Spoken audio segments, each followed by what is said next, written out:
The first thing I think we need to do as a security industry, or as individuals that are responsible for security culture within an organisation, is get a clear definition about what we and our organisation actually mean about culture. It's not just what the culture is within the organisation, it's about understanding what is the culture that people bring with them.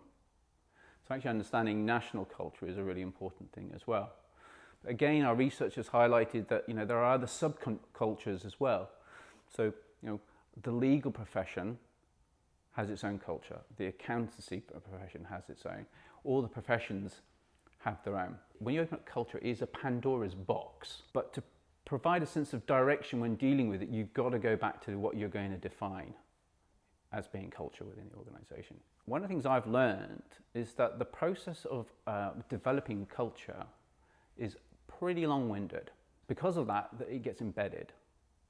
Now, the challenge is you're trying to turn something around, and you're probably trying to turn it down in a reasonably quick time.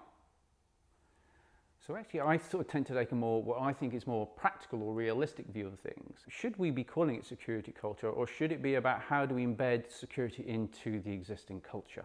For security professionals and privacy professionals, actually anybody who's trying to embed anything into a culture, you've got to find what are the values which are core to information security or cybersecurity or privacy, and what are the values within the organisation where there is a connection between the two. One of the things I challenge people about, again, is when you say awareness, when we use the phrase education and awareness, again, what is it you mean?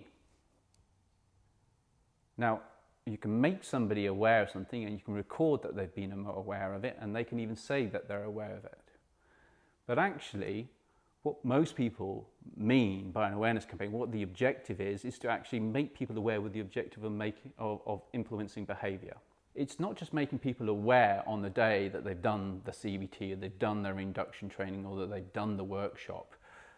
What's core to awareness is like maintaining the level of awareness over a long enough period of time so that when the scenario comes up, which requires somebody to remember it and then know what it is they're supposed to do, for me, that's what awareness is.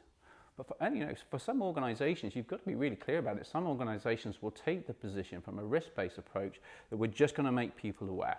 I don't think that's the state where most businesses really want to be. I don't think it's particularly mature, but there are reasons for doing that. If we have deployed the awareness program and we get some evidence back that there seems to be resistance in this particular area of the business, maybe then what we do, we apply behavioural insights such as social or herding. And part of what we do the following year is we develop a campaign which is focused upon everybody, but then a separate campaign which is focused on the areas of resistance. And in that, what we're communicating to them is, did you know that 96% of the organisation has signed up to this? Because actually, people are heavily influenced by what they see around them. And actually, people don't want to be, on the whole, the odd one out. If you do that over a 3-year period, you'll get to the point where those areas which are still resistant, you should be in a position to then take that information forward to the right stakeholders and the executive board and say, this is the areas where we've got a problem. Now this is a different business decision, and it's not a decision that your Chief Information Security Officer should be making.